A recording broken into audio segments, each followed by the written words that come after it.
What is up, guys, and welcome back to SP Vids. In this video I'm going to talk about two main approaches to beat making, and I think for those of you that are new to beat making, this will be quite an interesting video. There are these two main approaches which I use for finding a tempo and making a beat around that tempo. For those of you that are a bit more well versed in making beats, hopefully it's still interesting to hear my side of things, and if you've got any of your own thoughts as well, then please leave them in the comments below. So, the two main approaches which I find for getting a tempo to work around when you're creating a beat is either making a tempo and making a drum loop out of that tempo. So you just decide a tempo. It could be random, it could be the mood that you're feeling, it could be that you want to make a beat in a particular tempo, say 88 BPM or 75 BPM, whatever. You just choose a number completely at random and then make a beat around that. So I tend to use that approach quite a lot, and I think that's because I sample jazz a lot, and the way that jazz, because it's so freeform, I think that allows you to kind of get away with being able to match the sample to the beat rather than the other way around.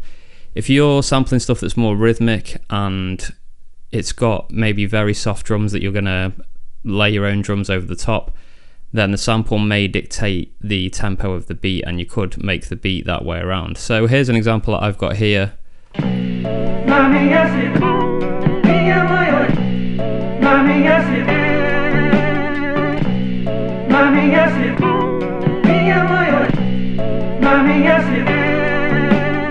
Okay, so not perfectly in time or anything like that. I just wanted to get those chops on there to show you guys an example.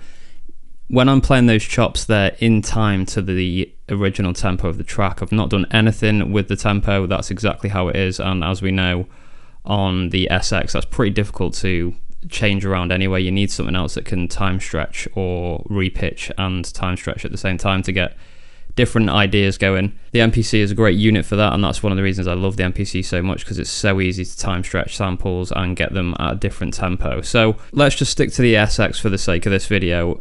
You don't get a lot of room for maneuver with the tempo of the sample. So in this particular case, which I've just shown you, I'm going to be restricted by the tempo of the sample. If I start trying to make a beat that's in a different tempo with those chops, it's going to be really hard to fit them together. You could try and do something along the lines of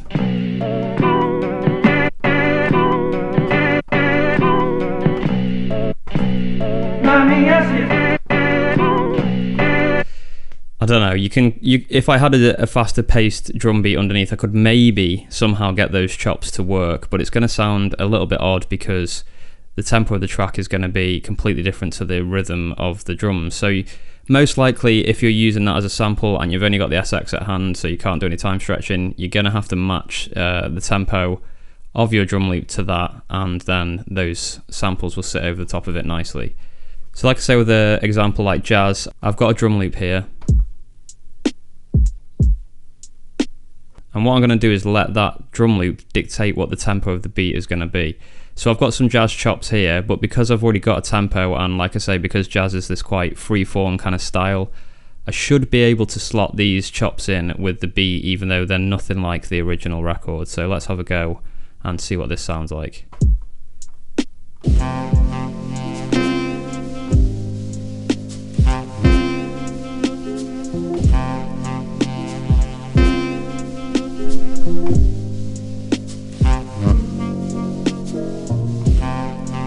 Well, I've completely forgotten about this beat because this actually sounds really nice, but jazz, you tend to get a lot of held notes that are suspended, so you can use those to fill gaps, and that way you can get around the whole tempo issue, which I'm trying to describe very badly in this video probably.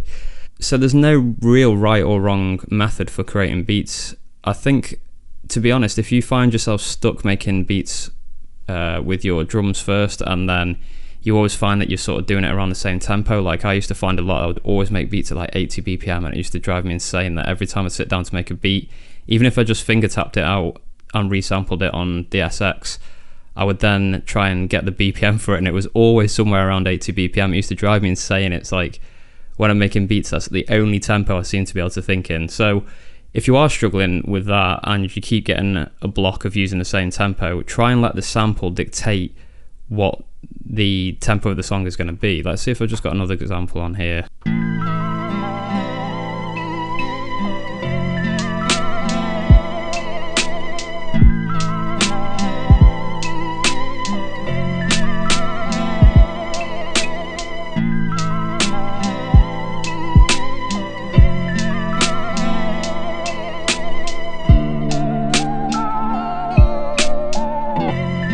Okay, so I think that's actually from an upload I did recently where I just did a beat, and as you can hear from that, when I was playing the drums along, I was letting the sample, the original tempo of the record, that I was letting that be the tempo of the song and playing the drums along to that. So whatever approach you're taking to beat making, it's not the right or wrong one. If you don't really have an approach to making beats yet, then maybe this will be useful for you. Try experimenting with both. I think that's the best way to get diversity and different things going on with your own beats. Try setting a tempo and then slotting the samples into it. And then try taking the tempo from the sample that you sampled and playing the drums to that. I think you'll find with that a lot of the time that if you match the drums to the samples, you're going to get a much smoother sound, because the things are going to change in the song at the same tempo as you're playing the drums. So like I say, I wanted to stick to the SX for this video really, but if you do have access to time stretching, obviously that opens you up to do whatever the hell you want to do really, because you can change the sample's tempo to fit the mood or style of beat that you want to create. So that was mainly just covering the approaches on the SX. I really recommend getting the tempo of the song to match the drums and the tempo that you want. Whether, it doesn't matter which way around you're doing it, so even if you're doing it with your drum loop first and then layering the sample on the top, or if you're doing the sample and then your drums, if you can get the two to the same tempo, you're going to have much more joy creating smoother beats, because you're going to be able to just fit those chops over the top of that tempo so much easier. So give each approach a go and see what results you can get. Maybe you've not tried one, maybe you've not tried the other, maybe you forgot about one approach and not the other. See what ideas you can come up with, guys, and I hope this video was genuinely useful for you. If you want to support what I'm doing right here, please head to spvids.com and pick up some drums. I've got lo-fi drum packs on there which I use for pretty much all my beats, so if you've heard some of my beats, they're probably from my drum packs, so go ahead and check those out, and it keeps me doing what I do. Shout out to all my members, huge thanks for supporting me. If you want to be a member, check out the link in the description below. Apart from that, guys, keep making beats, keep experimenting. I will be back with more content, inspiration and tutorials very soon. Peace!